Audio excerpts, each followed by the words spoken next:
மற்றும் இவரை 1940 நடந்த காங்கிரஸ் கமிட்டி தேர்தலில் தலைவராக பொறுப்பேற்க வைத்தது.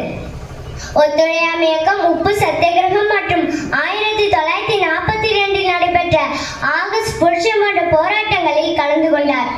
அரசியலில் தொண்டராக இருந்த கர்ம வீரர் காமராஜர் அவர்கள் 1954 நடைபெற்ற தேர்தலில் வெற்றி பெற்று முதலமைச்சராக பொறுப்பேற்றார்.